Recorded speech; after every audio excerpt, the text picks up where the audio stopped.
Irmãos, bom dia. Nós vamos concluir hoje, se Deus permitir, o livro, a carta de Filipenses, carta de Paulo aos Filipenses. Nós estamos no capítulo 4, o último capítulo. Nessa manhã a gente vai estudar do versículo 2 ao versículo 9. A gente vai ver a alegria, a moderação e a paz no Senhor. Nós vamos estudar sobre isso nessa manhã. Então Paulo vai nos ensinar sobre 3 coisas nessa manhã, que são essenciais para nós vivermos uma vida aqui, nesse mundo. Alegria, moderação e paz no Senhor. Então vamos ler, Filipenses 4, do versículo 2 até o versículo 9. Rogo a Evódia e rogo a Sintique, pensem concordemente no Senhor. A ti, fiel companheiro de jugo, também peço que as auxilies, pois juntas se esforçaram comigo no Evangelho, também com Clemente e com os demais cooperadores meus, cujos nomes se encontram no livro da vida. Alegrai-vos sempre no Senhor. Outra vez digo, alegrai-vos. Seja a vossa moderação conhecida de todos os homens. Perto está o Senhor. Não andeis ansiosos de coisa alguma. Em tudo, porém, sejam conhecidas diante de Deus as vossas petições, pela oração e pela súplica, com ações de graças. E a paz de Deus, que excede todo entendimento, guardará o vosso coração e a vossa mente em Cristo Jesus. Finalmente, irmãos, tudo que é verdadeiro, tudo que é respeitável, tudo que é justo, tudo que é puro, tudo que é amável, tudo que é de boa fama, se alguma virtude há e se algum louvor existe, seja isso que ocupe o vosso pensamento. O que também aprendestes e recebestes e ouvistes e vistes em mim, isso praticai, e o Deus da paz será convosco. Vamos orar? Senhor nosso Deus, nos alegramos nessa manhã, no dia que o Senhor fez, para que pudéssemos congregar e te adorar. E aqui estamos assentados aos teus pés e diante da tua santa palavra, com desejo de aprender mais de ti, Senhor. Confiamos, Pai, no poder do Teu Espírito Santo, no Seu ministério, de abrir o nosso entendimento, como fez com Lídia, e de ensinar coisas novas, coisas importantes, para o nosso crescimento espiritual na fé e também para a glória do Teu nome, para que possamos viver nesse mundo de maneira santa e irrepreensível, e para que possamos ter alegria no Senhor. Pedimos que o Teu Santo Espírito aplique essas verdades em nossas vidas, sem o qual, sem essa obra do Teu Espírito, temos convicção de que nada podemos e nada iremos entender. Assim te pedimos com gratidão, em nome de Jesus. Amém, Pai. Amém. Meus irmãos, a gente já falou um pouco sobre essa passagem, né, em outros momentos. Na verdade, é só um repeteco aqui daquilo que a gente já falou, mas a gente consegue agregar algumas coisas aqui a mais, para que a gente possa ter uma compreensão um pouco mais espichada dessas verdades, né, que nós vamos estudar nessa manhã. Então, nessa sessão, Paulo começa mostrando a importância de cada membro do corpo de Cristo. Paulo mostra que ele se importa com cada membro do corpo de Cristo para o serviço e crescimento da igreja. Ele repete o ensinamento do início da carta sobre unidade, vocês perceberam? Agora ele vai aplicar a unidade que ele já vem falando desde o início da carta, não só uma vez, mas algumas vezes. Paulo já vem falando sobre a importância da unidade na igreja, que isso é vital para o crescimento da igreja e para a glória do nome do Senhor, para a honra do Senhor. Então aqui ele vai aplicar na vida de 2 irmãs, essa verdade, bem prática, ele vai aplicar. Então ele está repetindo esse ensinamento sobre a unidade, mostrando o exemplo de 2 irmãs desunidas e apela para a restauração delas. Irmãos, o verdadeiro pastor sempre vai apelar para isso, para a restauração da unidade, dos relacionamentos, da paz, não é? Embora sabemos que isso não isenta de confrontos. Na verdade, confrontos fazem parte de toda boa família, de todo bom casamento e de toda boa igreja. Porque confrontos, muitas vezes, significa andar na luz, ser honesto, estar abrindo o seu coração. Mas o objetivo não é só o confronto em si, mas o fim do confronto. Nós abrimos os nossos corações, falamos aquilo que temos em nossos corações, nos expomos para que haja restauração. Se não for esse o alvo, nós não somos nem cristãos. Se for só ficar na briga, nós não temos mais aquele provérbio mundano no nosso coração, né? Eu dou um boi para não entrar numa briga, mas dou uma boiada para não sair. Irmãos, esqueçam isso. Isso é diabólico, animal e irracional. A Bíblia fala sobre a irracionalidade daqueles que gostam de brigar. Nós não somos desse tipo, desse gênero. Porém, são necessárias às vezes confrontos sadios, bíblicos. É importante, né? Andar na luz.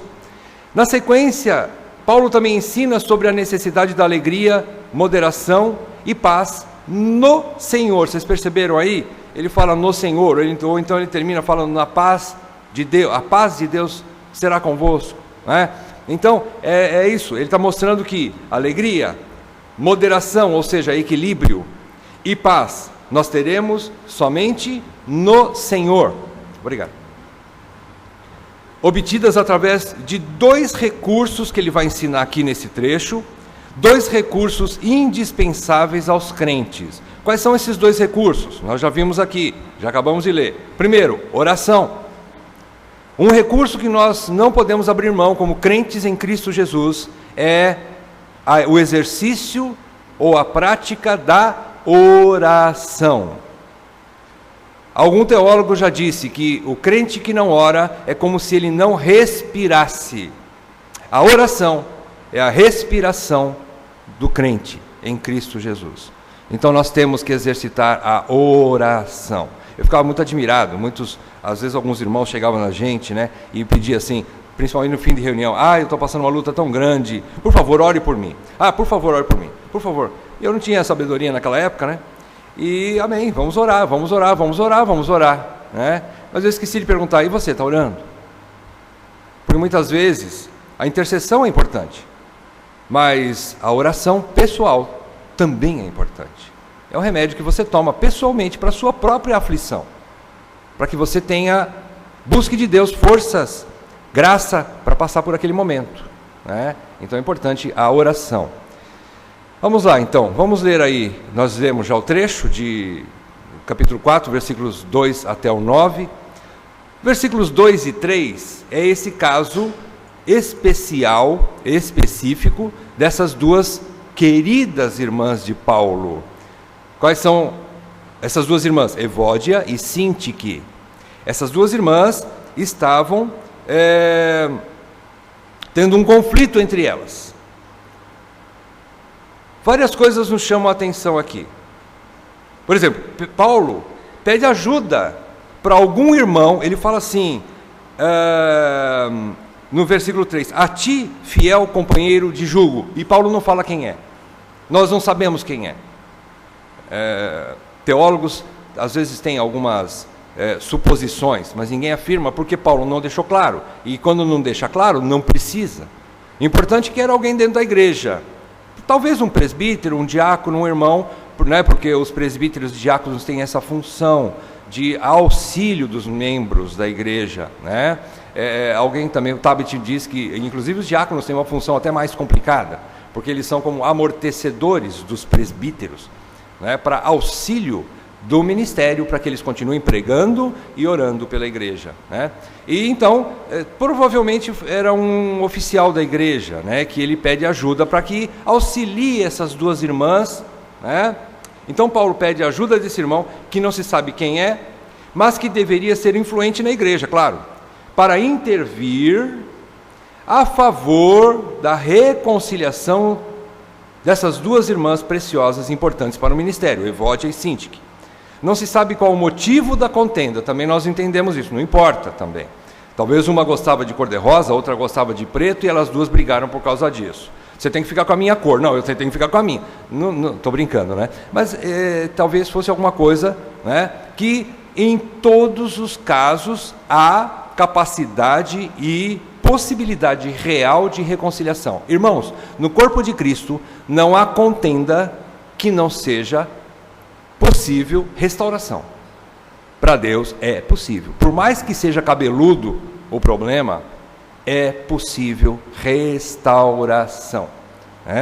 Então Paulo mostra aqui, nós sabemos qual é a contenda. E o que a gente entende também é que Paulo, embora, vejam bem, era o apóstolo Paulo, o fundador daquela igreja, nós estudamos, ele foi nessa segunda viagem missionária, apanhando, preso e tudo, mas foi ele que Deus usou para fundar a igreja. Então, como pai daquela igreja, como apóstolo de Cristo Jesus, como um homem reconhecido pela igreja de Filipos. Veja bem, a igreja de Filipos era diferente da igreja de Corinto. Corinto tinha dúvida, será que Paulo é mesmo o cara? Paulo escreve as duas cartas aos coríntios, tentando mostrar para eles com argumentando sobre a sua autoridade apostólica, porque eles deram brecha para outros falsos apóstolos e estavam duvidando da autoridade de Paulo. Filipos não foi assim. Filipos, desde o início da igreja, foi uma igreja fiel a Paulo e que considerava o apostolado de Paulo. Eles nunca tiveram dúvida quanto à autoridade de Paulo. Então Paulo, como pai daquela igreja, poderia exortar com firmeza, mas ele não fez isso. Ele usa de palavra branda. Ele foi brando. A palavra branda muitas vezes toca mais fundo o coração de uma pessoa do que uma gritaria, do que uma arrogância e do que uma grosseria. Muitas vezes, com docilidade, nós conseguimos chegar ao objetivo de restauração. Então, ele não lança a mão de sua autoridade para repreendê-las. Ele não foi dar bronca nelas, botar elas em disciplina. Ele não fez isso. Ele falou assim: irmão, ajude-as. Faz com que elas, leve-as a pensar que não vai levar nada essa contenda e que elas precisam se reconciliar para o bem delas e para o bem da igreja, porque ele fala que elas foram cooperadoras junto com Clemente e com outros que estavam e têm os seus nomes escritos no livro da vida. Paulo aqui ele reconhece, ele está falando com autoridade, com conhecimento de causa, que essas duas irmãs eram crentes em Cristo Jesus. Seus nomes estavam escritos no livro da vida, junto com outros cooperadores, com Clemente, e elas eram importantes no ministério. Então isso é lindo. O que nós entendemos aqui nesses dois versículos? Primeiro, sem unidade não há frutos no serviço. Sem unidade não há frutos no serviço. A gente precisa entender isso. Não, então vamos evitar contenda. Não é esse o caso. Se for necessário, vai ter contenda, mas precisa restaurar a contenda para que a gente continue caminhando. O Senhor Jesus deixou bem claro que uma casa dividida não prospera. Porém, Ele também deixou claro que nós temos que andar na luz. Ele mostra a necessidade de nós sermos coerentes, de nós sermos claros e de nós sermos objetivos e bíblicos. Então, quando há alguma questão de relacionamento, tem que ser tratado com o objetivo de restauração e não de destruição. Concordam comigo? Esse é o alvo de Paulo. Então, sem unidade não há frutos no serviço. Segundo ponto que nós tiramos desses dois versículos: eleitos também se desentendem. E esses desentendimentos ou controvérsias muitas vezes são prova de interesse pelo reino de Deus, meus irmãos. Muitas vezes há contendas por causa do reino de Deus. Às vezes um entende uma forma, outro entende de outra forma, mas todos querendo o bem da igreja. Às vezes eles não estão se entendendo nesse processo, nessa caminhada, mas os dois têm causas justas às vezes, para chegar num ponto comum. Agora, é verdade, esses desentendimentos, muitas controvérsias que muitas vezes são prova de interesse pelo reino de Deus, que isso é positivo, mas não permanecem em desunião. Tem que chegar num comum acordo. É como um casamento. Tem briga, claro, mas tem um objetivo. Qual é o objetivo? Divórcio. Negativo. Qual o objetivo? Abandonar a casa. Negativo. O que as duas irmãs fizeram? Permaneceram na mesma igreja. Elas não abandonaram a igreja por causa dessa desunião. Elas não foram covardes e dizer assim, não vou mais por causa daquela irmã. Se tivesse heresia dentro da igreja, eu também deixaria. Mas não é o caso. Elas não abandonaram aquele teto, elas conviveram debaixo daquele teto, mesmo com diferenças. Elas ficaram ali, até que Deus, com certeza, proveu o escape, a restauração. Isso é lindo. Já pensou se por qualquer motivo de briga, eu queria, não, vou deixar minha esposa, eu vou partir para o divórcio? Não é o objetivo da vida cristã, esse não é. E mesma coisa na vida da igreja, elas permaneceram juntas ali. Talvez uma sentou no banco lá na frente, outra sentou lá no fundo, porque naqueles momentos elas não poderiam ainda se tocar, se ver e nem se olhar. Mas houve um momento de restauração. E esse é o alvo da igreja. Isso é lindo. Terceiro lugar, mulheres também servem no ministério, meus irmãos, não na liderança ou no oficialato. É verdade. Não existem presbíteras e nem diaconisas como oficiais da igreja. Não existe isso. Existem cooperadoras, existem mulheres que servem como suportes, auxiliadoras do ministério, e isso também é maravilhoso a gente entender isso. Existem lugares no corpo de Cristo que as mulheres não só podem, como devem exercer seus ministérios. A gente está aprendendo isso, né? Isso é muito lindo também. Quarto lugar, pensar concordemente, que Paulo exorta aqui, irmão, rogo a Evódia e rogo a Sinti que pensem concordemente, mas aonde? No Senhor. Isso aqui não significa você tem que concordar com a minha opinião pessoal. Não. Significa o seguinte: tenham unidade naquilo que o Senhor ensina através da sua palavra. Naquilo que é bíblico, tenham unidade. Vocês não podem abrir mão disso. Agora, seus gostos pessoais não importam para a unidade. Uma tem um gosto, outra tem outro, isso pode ser assim mesmo. Deus fez assim. Deus fez essas diferenças.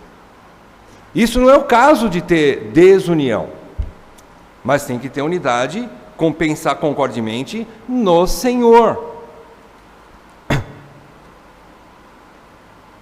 Não é obrigar a todos pensarem, ter o mesmo ponto de vista, ou gostarem das mesmas coisas, né? Mas aqui também tem um ponto, no capítulo 2, versículo 4, nós já estudamos, que ali mostra que Paulo ensina assim, que não tenha cada um em vista o que é propriamente seu, senão também cada qual o que é dos outros. O que é isso? Nós temos que também olhar para o outro. Nós somos muito egocêntricos. Quando nós partimos para o caminho do egocentrismo, nós nos dividimos entre nós. Ou seja, todo mundo tem que pensar do mesmo jeito que eu. E se não for do meu jeito, a coisa não está certa. É errado. Isso faz mal para o casamento, faz mal para a igreja. Ou seja, o outro também tem todos os direitos que você tem.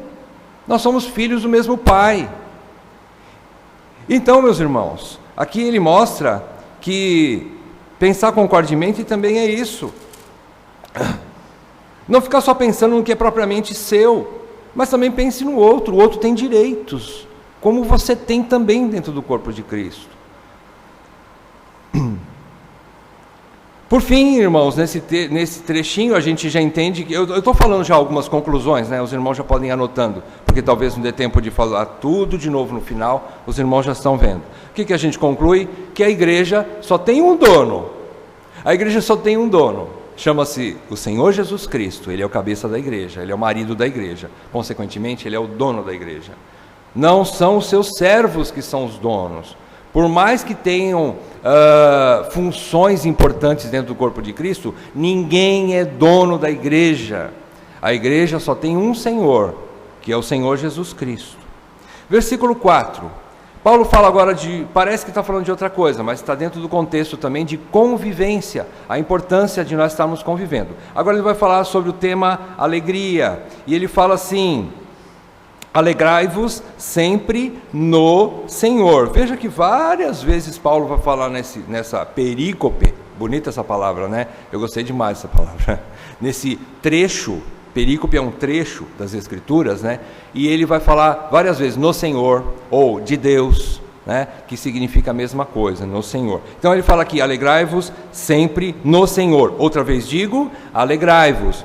Primeiro lugar, a gente vê que é uma alegria que não vem de coisas ou das circunstâncias, mas de estarmos no Senhor, em Cristo. O que envolve isso? Envolve sermos de Cristo, pela promessa do Evangelho. É a alegria da salvação que ninguém pode nos tirar. Vamos tentar trocar em miúdos tudo isso. A nossa alegria inabalável, certa e eterna, é porque Cristo nos salvou. Essa alegria ninguém rouba de nenhum de nós. Às vezes a gente pode pensar assim: eu vou ficar muito feliz se, vamos supor, uma moça, né? Uma moça, e ela é solteira, e ela pensa assim: a maior alegria da minha vida vai ser o dia que eu me casar. Aí ela vai, Deus prepara o príncipe encantado dela. Aí depois de 2 anos de casado ela fala: o que eu fiz? Onde está a minha alegria? Irmãos, a nossa alegria não está nas circunstâncias. A nossa alegria não depende das pessoas. A nossa alegria mais certa e líquida é no Senhor. E quando nós falamos no Senhor, é que nós temos já a nossa casa preparada nos céus. Essa é a maior alegria, é a maior motivação que nós temos nesse mundo para viver de modo santo e irrepreensível e obedecer ao Senhor em tudo que Ele nos manda. Por quê? Porque Ele nos deu essa alegria da salvação. Essa alegria ninguém tira de nós, meus amados, ninguém tira de nós. Essa é a alegria eterna do crente. É a alegria que motiva qualquer outro tipo de alegria. As outras podem ser temporárias, mas esta alegria, ela é eterna.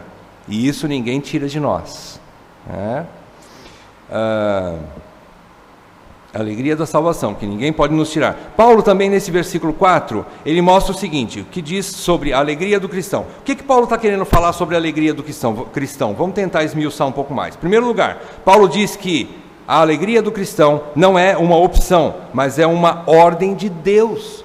O Espírito Santo, usando Paulo para escrever esse versículo, ele está querendo dizer o seguinte: o Espírito Santo está falando para nós o seguinte: alegrem-se. O que ele está fazendo? Dando uma ordem. A alegria do Senhor é uma ordem. A alegria do Senhor não significa sair dando gargalhada por aí, como se fosse tem uma doença chamada bipolar, né? Uma hora está chorando, outra hora está rindo, dá na mesma circunstância. O bicho está pegando, né? Está pegando fogo lá em casa. Tem hora que ela está lá embaixo chorando, outra hora está lá em cima dando risada. Não, isso não é esses extremos, né? A alegria do Senhor muitas vezes não é questão de sair dando gargalhadas por aí, tendo um sorriso para todo mundo, né? Não é isso. Paulo vai mostrar o que é alegria no Senhor, né? Algo mais equilibrado. Então vamos lá. Então a alegria, em primeiro lugar, ela é uma ordem. Por que ela é uma ordem? Eu vou fazer uma pergunta antes de dizer por que ela é uma ordem. O crente tem o Espírito Santo? Então, se nós como crentes temos o Espírito Santo, a alegria é fruto do Espírito. É a mesma coisa que Deus falar assim. Não foi Deus que me deu esse copo de água, né? Foi o Rodrigo. Mas o Rodrigo, então, Rodrigo trouxe copo de água. E eu vou aqui reclamar para vocês, estou morrendo de sede, gente. Vocês vão falar assim: olha, o copo d'água está do teu lado, toma água. Por que você não toma água? Mata a tua sede.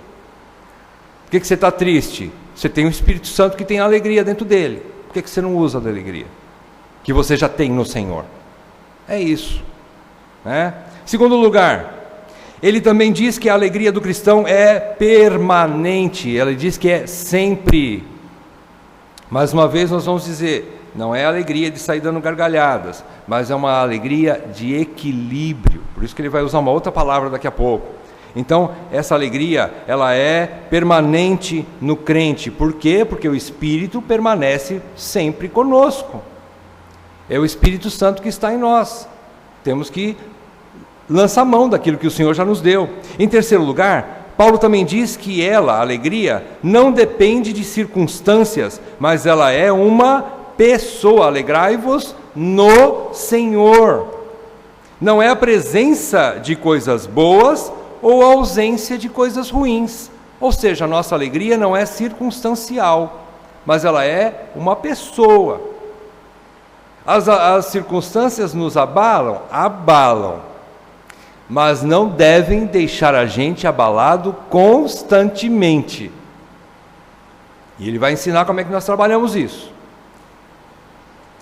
Outra coisa que nesse trecho é importante a gente mencionar, alguns ladrões da nossa alegria cristã. Quais são alguns ladrões da nossa alegria? Em primeiro lugar, que a gente sofre aqui nesse mundo, são os acontecimentos ou circunstâncias da vida.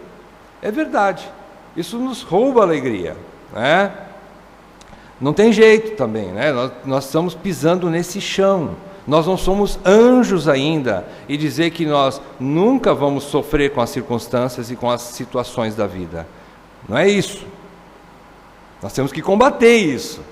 Como é que nós vamos combater? Agora Paulo vai ensinar daqui a pouco, né? Mas essas circunstâncias tentam nos roubar a nossa alegria.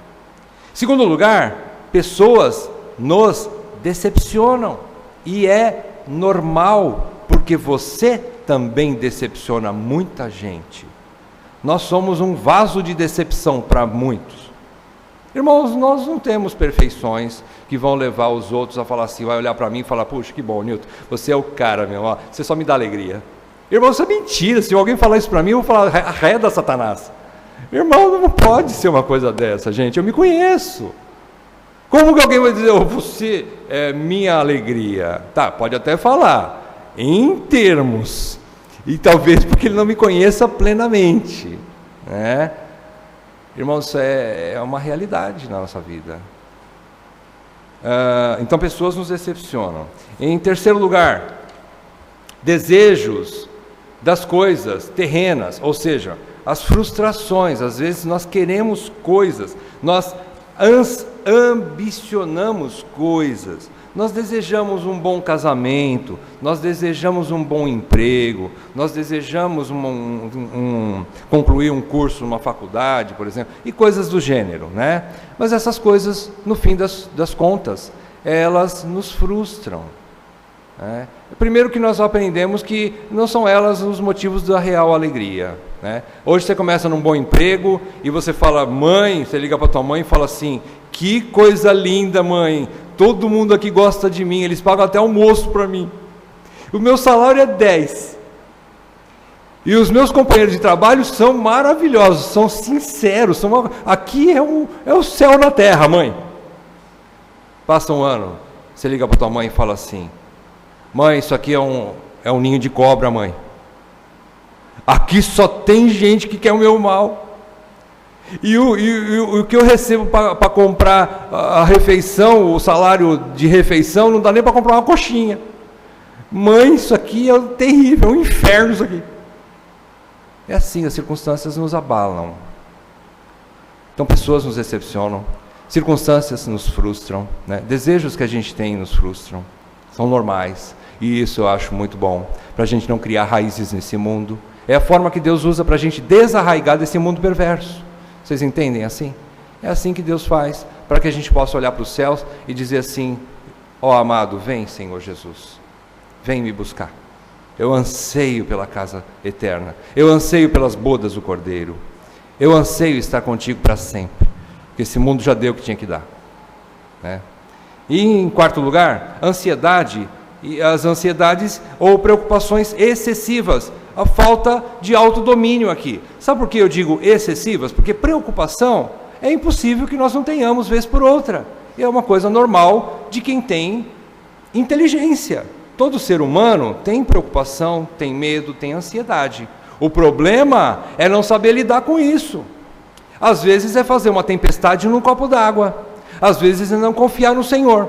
Ou ficar com a preocupação o tempo todo rodando na cabeça da gente. E não chegar e não ter autodomínio e falar, dá licença, agora é hora de eu cozinhar meu feijão, eu vou cuidar da minha casa. Estou falando das donas de casa, né?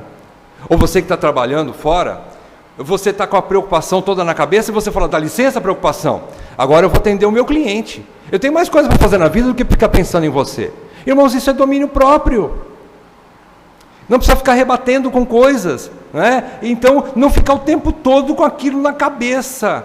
Isso é imaturidade, nós precisamos crescer. Nós precisamos crescer. As circunstâncias não podem roubar 24 horas por dia da nossa atenção. Não podem, irmãos. Momentos de preocupação, tudo bem, mas nós devemos ter domínio sobre ela. Ou domínio sobre nós, né? A circunstância não vai resolver às vezes. Nós não podemos ficar 24 horas por dia pensando nos problemas da vida. Falta de autodomínio ou domínio próprio. Quem que nos dá o domínio próprio? O Espírito Santo. Eu tenho, você tem, nós temos. Nós podemos não estar usando, podemos não estar tomando essa água na hora da sede, mas que ela está disponível, está. Falta usar. Em versículo 6, não andeis ansiosos, versículo 6, não andeis ansiosos de coisa alguma, em tudo, porém, sejam conhecidas diante de Deus as vossas petições pela oração e pela súplica com ações de graças. Versículo 6, então, quando Paulo diz, não andeis ansiosos, andar ansioso é o contrário de alegrar-se. Vejam bem, é o que eu tentei explicar agora há pouco. Andar ansioso é ficar ansioso o tempo todo. Andar ansioso. Ter ansiedade é uma coisa. Agora, você ficar andando o tempo todo ansioso é prejudicial para nós. Não nos leva a lugar nenhum. Você não pensa, você não age e você não ocupa. Você só se preocupa. Quando você se preocupa, você não consegue se ocupar com outras coisas melhores. A gente não consegue reagir de forma correta. Então, andar ansioso é o contrário de alegrar-se. E se por um lado a nossa alegria vem do Senhor, a ansiedade vem das coisas ou circunstâncias da vida. Nós vamos ver daqui a pouco o que Jesus ensina sobre isso. Então, a ansiedade vem dessas circunstâncias, de coisas, são coisas originadas do mundo, desse sistema que nós vivemos. Nós não conseguimos escapar nós estamos no mundo, o Senhor falou. Eu não peço que os tires do mundo, mas que os livres do mal. É isso que o Senhor pediu ao Pai, né? Então, nós estamos no mundo. Agora, qual é o remédio? Paulo explica aqui. Petição e súplica. É pedir ou expor diante de Deus o motivo da nossa ansiedade. Por que você está ansioso? Ou seja, conversa com Deus. Anda na luz com Deus. Fala, Senhor, eu estou ansioso. Senhor, eu estou a ponto de pegar aquela pessoa pelo pescoço. Senhor, eu estou passando uma hora difícil por causa dessas circunstâncias. Senhor, tem misericórdia de mim e me ajuda, por favor. É andar na luz diante de Deus. É conversar com Deus. Exponha. Irmãos, não é pecado você falar que você está com raiva de alguém. Pecado é você fazer dessa raiva e ir lá e pecar. Ou seja, você bate na pessoa, você xinga a pessoa, você mata a pessoa, por fim das contas, né? Aí sim. Mas a Bíblia diz, irai-vos. Qual é o ponto da ira? É possível irar. É possível. A ira em si não é o ponto pecaminoso. O problema é ficar com ela a ponto de você agir de conformidade com a ira. A própria palavra de Deus em Tiago diz que a ira do homem não produz a justiça de Deus. Você quer fazer justiça? Não faça com ira. Até a vara da ira não produz fruto. A vara da indignação não produz bons resultados. A Bíblia nos ensina. Então não haja com raiva. Não vai te levar a nada. Davi, no Salmo 37, ele fala sobre isso, né? não te indignes por causa dos malfeitores. Ele fala várias coisas, vários ensinamentos. Descansa no Senhor, espera no Senhor, e várias coisas. E ele fala a respeito da ira, ele fala ali. Porque certamente isso não acabará bem, ele chega a falar. É importante a gente entender isso, né? Orações e súplicas. A petição é isso, fazer um pedido. É uma súplica, petição ou súplica, é a mesma coisa. É fazer um pedido para Deus, né? Pedir ou expor diante de Deus o motivo de nossa ansiedade. Agora ele diz, através da oração, mas ele fala com ações de graças. Irmãos, é difícil para nós agradecermos por aquela circunstância. É difícil no começo. O exercício da oração vai nos dando graça da gente, primeiramente, entender que todas as coisas vêm de um Deus soberano, que nós cremos nesse Deus soberano, que por piores que sejam aquelas coisas, elas vêm de um Deus que é, em primeiro lugar, soberano, em segundo lugar, amoroso, porque Ele nos ama. Mas como Deus me ama e me manda esse trem aqui na minha vida? Porque Ele te ama. Tem um bom propósito, você não está vendo ainda, e eu não estou vendo ainda, mas tem um bom propósito. Todas as coisas cooperam para o bem daqueles que amam ao Senhor. E daqueles que amam ao Senhor é porque o Senhor amou primeiro e permitiu essas coisas na vida dele. Por algum motivo. Treinamento, disciplina, crescimento espiritual, dependência de Deus. Hã? Não entendi. Amadurecimento, exatamente. Exatamente. É isso mesmo. Então, oração com ações de graças é agradecer e contemplá-lo ou adorá-lo, reconhecendo a sua grandeza, soberania, fidelidade e etc., que aquietam o nosso coração e espantam a ansiedade. Irmãos, não tem uma maneira de você dizer assim, eu sou um crente reformado e creio na soberania de Deus, do que, passando por horas difíceis, permanecer equilibrado e confiante no Senhor. Você está mostrando para o mundo e mostrando para o diabo que você crê que o teu Pai é um Deus soberano. Não tem uma maneira mais forte de você mostrar para o mundo e para o diabo essas coisas. Que você crê que Deus é soberano. E você reage de tal forma. Ou às vezes nem reage. Porque você confia na soberania de Deus. Você não sabe os resultados. E não importam para aquele que crê no Senhor. Isso é maturidade cristã. Nós queremos isso, irmãos. Nós queremos chegar lá. Né? Então a oração é a primeira ferramenta aqui para nós combatermos a ansiedade, as frustrações, né? As dores da vida, as circunstâncias, né, que nos afetam negativamente. É a oração. Versículo 7, ele mostra então o resultado. Desfrutaremos de uma paz que guardará, ou seja, vigiará o nosso coração e a mente em Cristo Jesus. Aqui, veja que a promessa de Paulo, quando nós oramos, não é que Deus vai tirar o problema da tua frente, da minha frente. Às vezes o problema não vai sair da nossa frente. Mas existe algo muito mais importante do que resolver o problema. É nós termos paz no nosso coração. A paz de Deus em nosso coração. É isso que é garantido. O que a paz de Deus faz? A paz de Deus é quase que sinônimo da alegria no Senhor.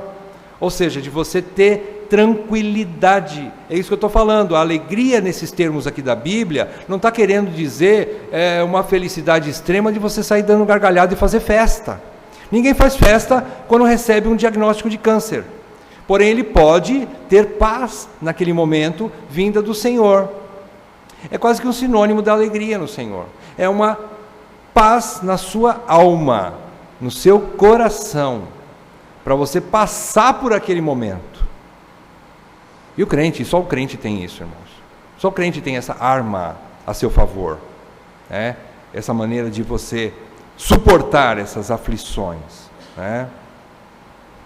Então, versículo 7, desfrutaremos de uma paz que guardará, vigiará nosso coração e mente em Cristo Jesus. Apesar de não ser totalmente compreendido, isso não é mesmo, difícil de compreender essas coisas, mas pode ser plenamente experimentado pelo crente. Nós podemos provar isso, irmãos. Nós podemos experimentar isso. Muitas vezes a gente fala assim: ô Nilton, me dá outro remédio, que isso aí parece que é água com açúcar. Irmãos, nós estamos jogando fora a maior arma que Deus nos deu, chamada oração. Nós não temos ainda como dimensionar a graça que Deus nos concede quando nós praticamos a oração. Aí o que nós fazemos? Não praticamos a oração. Isso é um grande erro do cristão. O grande erro do crente é achar que a oração não tem... parece uma coisa muito água com açúcar, né? Não é, irmãos. Não é. Ela é poderosa para nos salvar, para nos guardar a nossa mente. Olha o resultado aqui. Vai guardar nossa mente e o nosso coração. Irmãos, isso é fruto de oração. Isso é fruto de oração, é fruto de andar na luz com Deus, de expor o problema para Deus. Quando nós começamos a praticar isso, nós começamos a experimentar isso. E nós começamos a pegar gosto na coisa. As coisas cristãs são assim. Por isso que ele diz que nós devemos desenvolver a nossa salvação. Quando nós começamos a praticar essas coisas, nós começamos a ver que isso funciona de fato. Não resolve muitas vezes o problema. Às vezes sim, às vezes não. Mas o que ele vai fazer? Nos dá paz. É isso que nós precisamos, irmãos. Quando Paulo orou 3 vezes para tirar o espinho da carne dele, o que é que Jesus respondeu para ele? Eu não vou tirar. Mas eu vou te dar uma coisa, chamada graça. E a minha graça te basta. O que é graça? Paz em meio às aflições. Capacidade de passar pelas aflições. Capacidade de passar pelas aflições. Não é livramento das aflições, mas é graça para passar pelas aflições. Poder para passar pelas aflições. A paz de Deus é o oposto da ansiedade do homem. Agora, vamos voltar um pouquinho no versículo 5, a gente não falou muita coisa sobre ele, mas o versículo 5, ele fala sobre outra coisa aqui, que é a moderação. Vocês viram aí o que significa moderação? Moderação significa equilíbrio, significa domínio próprio, equilíbrio de sentimentos, ou seja, ser pessoas centradas. Não é aquela pessoa que, por causa da circunstância, ela faz um barraco, né? Não são as barraqueiras da vida, ou os barraqueiros da vida, né? Mas são pessoas que têm centro, pessoas que têm equilíbrio. Isso também nós recebemos do Espírito Santo, é fruto do Espírito. Então ele mostra quando a nossa alegria é ameaçada, a prática da presença de Deus, porque ele diz, por que seja a vossa moderação conhecida de todos os homens? Por causa de que o Senhor está perto. Qual é a motivação de eu ter equilíbrio? Porque o Senhor está perto. Perto, no sentido de que Ele está me protegendo, e perto, no sentido de que se eu fizer alguma bobagem, Ele é meu Senhor e vai me disciplinar. Ou seja, o temor do Senhor é o princípio da sabedoria.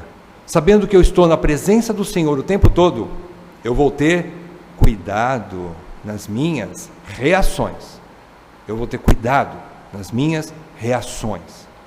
Isso é importante. Isso nos traz, se o Senhor está perto, então eu vou ter moderação no que eu falo, na maneira com que eu vou agir.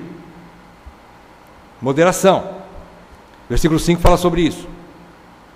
Ou seja, o equilíbrio de sentimentos, somos centrados. Aqui dá a conotação de abrir mão do que quer roubar nosso direito pela alegria, sendo paciente pelo fato do Senhor estar perto, ou seja, o Senhor está conosco. Vocês se lembram do Salmo 23, Salmo de Davi? Salmo 23, quem não se lembra, né?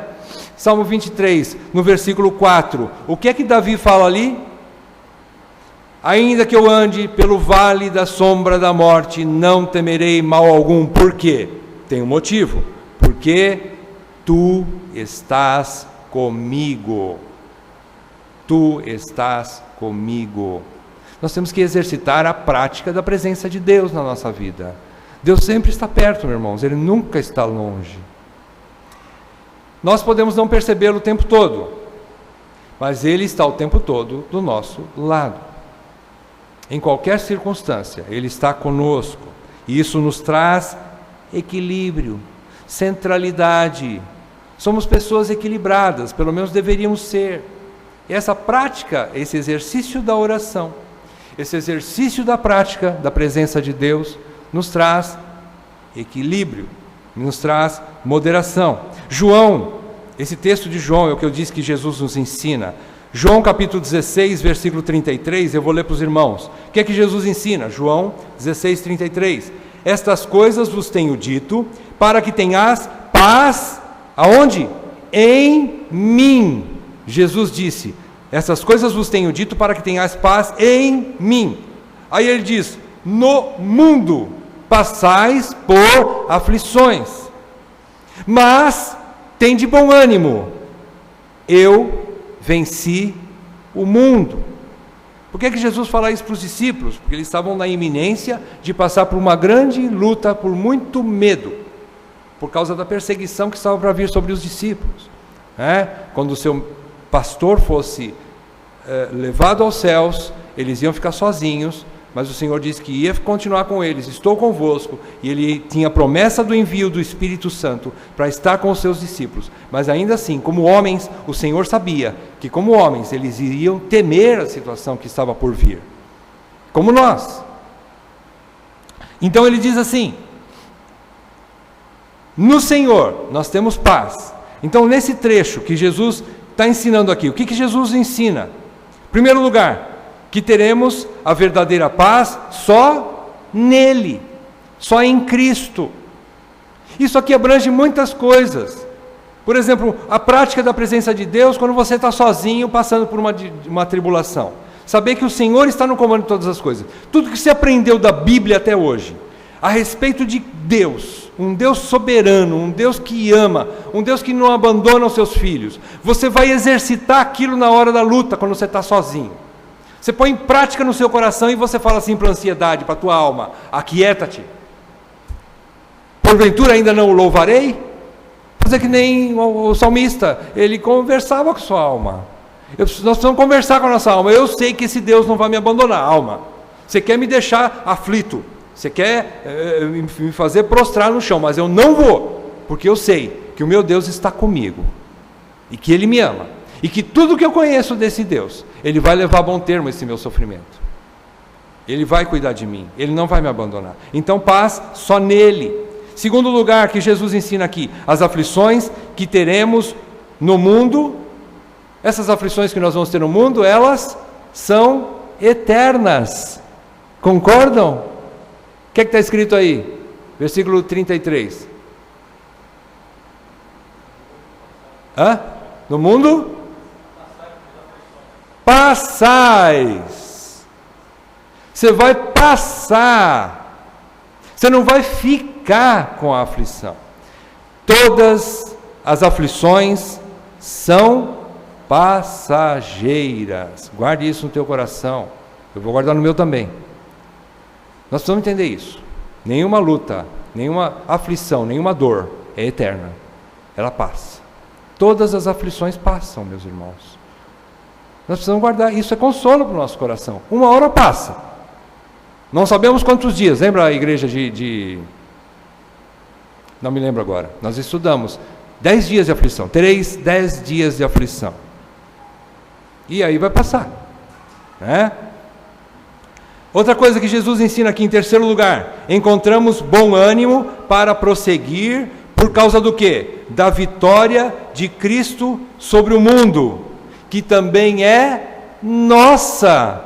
Essa vitória, o que adianta Jesus falar assim, eu venci o mundo? Aí você pode falar assim, tudo bem, o senhor venceu, mas agora eu tenho que vencer também? Como é que eu vou vencer? Não, por que ele disse isso? Porque a minha vitória, Jesus garantiu, a vitória dele, a vitória de Cristo é também dos seus discípulos, dos seus filhos.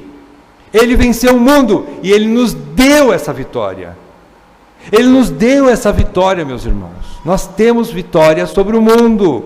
O que quer dizer isso? Nós vamos passar por essas aflições e o mundo não vai roubar a nossa filiação. O mundo não vai tirar aquilo que nós já temos como herdeiros de Deus. Jesus chegou a um ponto, numa hora difícil, também a falar assim para os seus discípulos, que os homens podem até tirar a sua vida, mas não temam esses homens. O máximo que eles podem fazer é tirar a tua vida neste mundo. Mas temam aquele que, além de tirar a tua vida, pode lançar você no fogo do inferno. É esse que você tem que temer. E esse é o nosso Pai, que já nos fez seus herdeiros e que jamais nos lançará no fogo do inferno. Jamais. Em último lugar, nesse trechinho que Jesus fala, quando deixamos este mundo, não teremos mais aflições. Quando nós deixarmos este mundo, nós não teremos mais aflições. É uma promessa do Senhor. Está muito além daquilo que nós podemos entender ainda. Porque as aflições que parecem que são a realidade da vida, não são, meus irmãos. As aflições não são a realidade da vida. Mesma coisa quando você olha para um cônjuge e vê ele ali fazendo uma coisa que te machuca, e você fala assim, esse é a pessoa que eu casei, esse é o cônjuge. Não é. Ali ele está bravo, ali ele está reagindo de uma maneira. Você não pode olhar para ele e falar assim, esse é o cara que Deus me deu, ou a mulher que Deus pôs na minha vida. Que trem! Não é assim, meus irmãos. Você está vendo ali ele como um ser humano normal como você. Então você tem que olhar para ele ou para ela e falar assim, eu sei que esse é o momento dela, eu sei que esse é o momento dele, mas ele ainda, ou ela, é a pessoa que eu amo. Ela é a que Deus, é a bênção que Deus colocou na minha vida, sim. Se você olhar só para a circunstância no momento, você fala assim, que trem que eu casei. Mas se você passa por cima e vê que Deus te deu, você fala assim, que bênção, Senhor. Muito obrigado por esse casamento. Muito obrigado por essa igreja. Que nós passamos lutas, mas nós passamos no Senhor. Por irmãos preciosos. Que por mesmo que sejamos passando por tribulações e lutas, e muitas vezes até conflitos internos, mas todos queremos Deus. Todos queremos crescimento. Todos queremos uma igreja real. Uma igreja verdadeira, sem máscara. Nós queremos uma realidade de vida, não uma coisa, digamos assim, sem uma verdade, uma sinceridade e uma realidade. Nós queremos simplesmente ser nós mesmos, como Cristo nos deu a graça de sermos transformados pela graça. Mas sermos aquilo que nós somos. Isso é importante, essa realidade. Avançando e terminando. Versículos 8 e 9, Paulo exorta aos crentes que eles devem ser seletivos no que deve ocupar a sua mente. Vejam aí, irmãos. Irmãos, nós temos que ser inteligentes naquilo que ocupa a nossa mente. Paulo está querendo dizer assim, tome cuidado com o que você ouve, através do rádio, da televisão, da internet, seja seletivo, tome cuidado, nem tudo que está na mídia, ou em livros, ou em artigos, ou sei lá onde, nem tudo é saudável para nós comermos. Seja seletivo, ou seja, julgue, sim, todas as coisas. Irmãos, se nós não formos homens e mulheres inteligentes para julgar todas as coisas, você vai comer muita coisa estragada, vai te fazer mal. E pode levar até a morte. Espiritualmente falando, né? Então seja seletivo naquilo que você coloca para dentro da sua mente, o que ocupa a sua mente. Apesar do bombardeio de coisas ruins para ouvirmos e vermos, nós temos o poder de decidir o que pode entrar na nossa mente.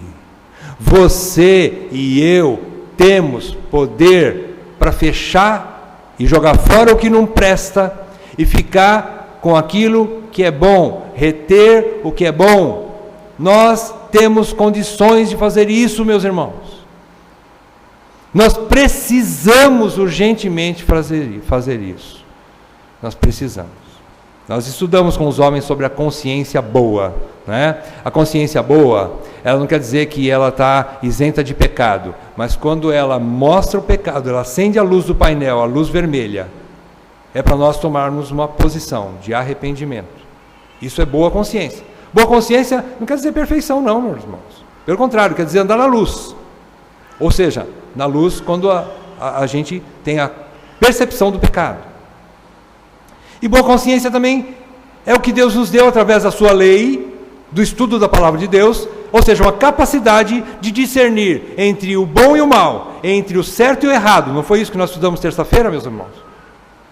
A boa consciência nos dá graça para isso, saber de fato o que é certo e o que é errado, e poder tomar uma decisão correta segundo Deus, não segundo o que eu quero. Isso é uma boa consciência bíblica, né? Então, nós temos esse poder. Todo mundo conhece aquela frase, né? Essa frase aqui é muito conhecida: não podemos impedir que os pássaros voem sobre as nossas cabeças, mas podemos impedir que eles façam ninhos sobre elas. Assim também não podemos nos livrar de sermos tentados, mas podemos lutar para não cairmos em tentações. Quem escreveu isso? Martinho Lutero escreveu essa frase.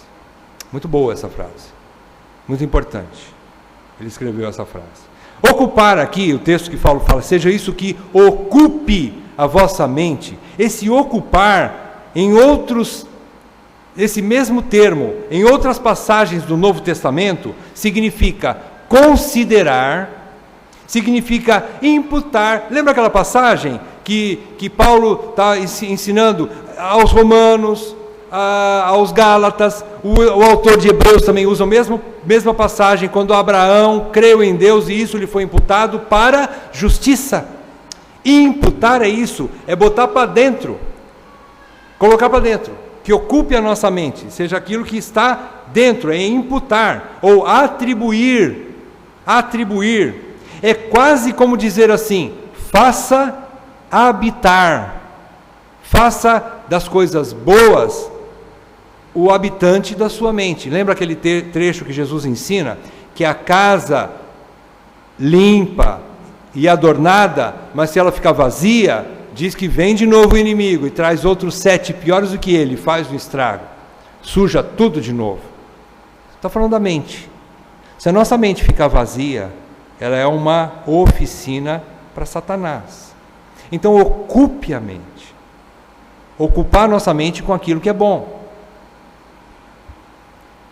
Vamos tentar explicar um pouco mais. Ocupar é o contrário de preocupar ou estar ansioso. Muitas vezes a gente fica tão ansioso que não ocupa a nossa mente com aquilo que é bom, que pode nos dar consolo, que pode nos dar paz, que pode nos dar até mesmo uma direção.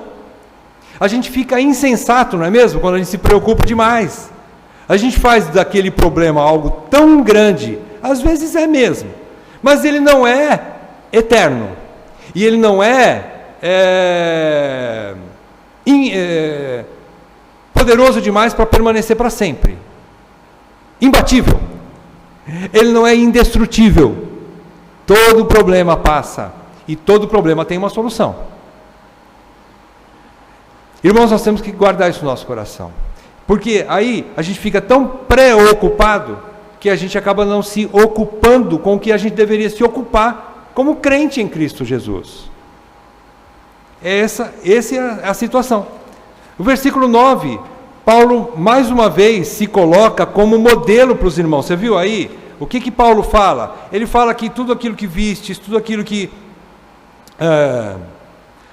que aprendesses, recebesses, ouvistes e vistes em mim, isso praticai. Ele é tão ousado que ele chega a falar assim: e o Deus da paz vai ser convosco. Aí você fala assim: ô Paulo, você também, agora você exagerou, né? Você está muito presunçoso, não está não? Não. Ele está falando o seguinte: eu estou no caminho do Senhor, eu estou praticando a oração, enchendo a mente com aquilo que é puro, buscando da palavra de Deus a direção para a minha vida. Se vocês fizerem igual, vocês vão desfrutar do Deus da paz e da paz de Deus. Simplesmente ele está falando isso. Irmãos, se vocês fizerem isso, porque eu também estou aprendendo do Senhor e estou fazendo, e está dando certo, vocês vão ter resultado. Ele simplesmente está sendo bastante motivador. Ele está falando assim: eu tomei esse remédio e funcionou. Se vocês tomarem, vocês também vão ter resultado. É isso que ele está falando, não é presunção, né? Então Paulo está ensinando aos irmãos filipenses que tanto a sua doutrina quanto a sua ética, ou seja, no audiovisual, Paulo está ensinando como é que pode chegar na paz de Deus, no Deus da paz, porque ele estava praticando isso. Não porque ele achava-se perfeito que o Deus da paz será convosco, não é isso, mas porque ele lutava para permanecer nos caminhos de Deus. Vamos concluir então? Como é que nós concluímos esse estudo nessa manhã? Eu pus algumas aqui. Em primeiro lugar, não só o crer, mas os sofrimentos para os cristãos são um privilégio e motivo de alegria. E Paulo já tinha dito isso no começo da carta. E aplica-se nessa situação aqui. Ou seja, se você está passando por aflições, em primeiro lugar, você pode se alegrar. Por quê? Porque você está no caminho do Senhor. Porque as aflições são fruto de alguém que quer viver piedosamente, que quer andar nos caminhos do Senhor. Então, ele é fruto não só do crer, mas também é um privilégio do crente passar por essas lutas.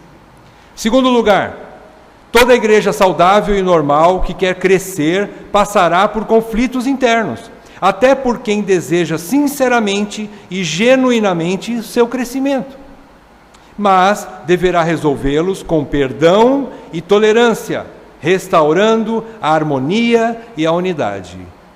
No fim das contas, no frigir dos ovos, né, o que nós temos que chegar é a restauração da unidade.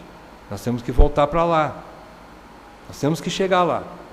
Vamos lutar por isso. Às vezes ainda vai ter mais conversa, às vezes vai ter que mais andar na luz, vai ter que custar mais perdão. Não importa. Não importa. Nós temos que manter a unidade na igreja. Isso diz que faz bem, principalmente, para o dono da igreja.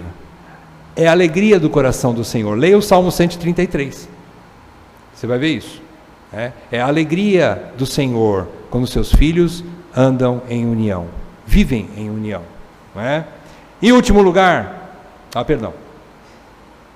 terceiro lugar, nossos conflitos pessoais devem ser tratados com os remédios que Deus nos dá. Quais são os remédios que nós vimos aí? A oração, a adoração também, a vigilância, estarmos vigiando a nossa mente. O que é vigilância? É ter boa consciência, vigiar, né? É ter coerência naquilo que você pensa, né? Não faça vigilância também, ou coerência melhor, é assim, não faça do teu aliado um inimigo, porque senão você vai fazer do teu inimigo, Satanás, o teu aliado. Isso é muito perigoso.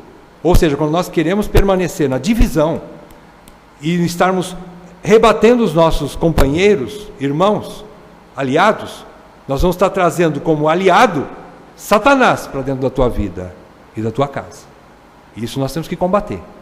Isso eu aprendi com o Hernandes Dias Lopes, Marcos estava lá. Muito linda essa frase. Outra coisa, quais são os elementos? Oração, adoração, vigilância, enchendo a mente com coisas boas e justas, e firmeza no Senhor, ou seja, congregando, estudando a palavra, tendo comunhão, confessando pecados, não nos apegando às coisas terrenas demasiadamente, e etc. Com isto, não estou dizendo que não seja utilizado outro tipo de tratamento conjunto. Às vezes, nós precisamos de remédio, tratamento médico, repouso, boa alimentação, faz parte. Às vezes aquilo somatiza, né? A tristeza ou a aflição somatiza, vira doença física. E às vezes a gente precisa de tratamento médico. Isso é normal, irmãos. Irmãos, crente passa por depressão, sim. Não é pecado depressão. Isso é circunstâncias normais de um ser humano. Anjos não passam por depressão. Mas eu ainda não ganhei asinhas para ser anjo, então eu passo por depressão, vez por outra. E vou combater com tudo isso aqui.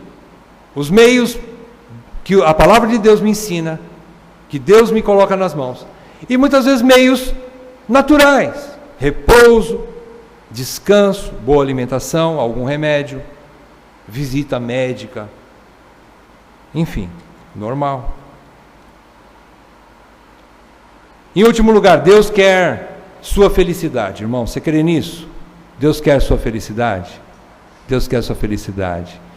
Se você como pai, mas é um mau pai, você é um mau pai, você pensa e quer dar coisas boas aos seus filhos, quanto mais vosso Pai Celestial vos dará o seu Espírito. Ele quer a sua felicidade. O fim principal do homem é glorificar a Deus ao gozá-lo eternamente. John Piper disse que o problema não é buscarmos a felicidade, irmãos, não tem problema buscar a felicidade, mas buscarmos em coisas pequenas demais. Nós não aprendemos ainda o que é desfrutar das coisas maravilhosas de Deus na nossa vida. Nunca seremos felizes nessas coisas pequenas, porque fomos criados em Cristo para coisas maiores, para a felicidade maior, de nos relacionarmos com Deus, de amá-lo, de conhecê-lo, de servi-lo, de glorificá-lo e de gozá-lo eternamente. E vocês sabem que essa é a máxima da vida cristã, não é? Glorificar a Deus ao gozá-lo eternamente.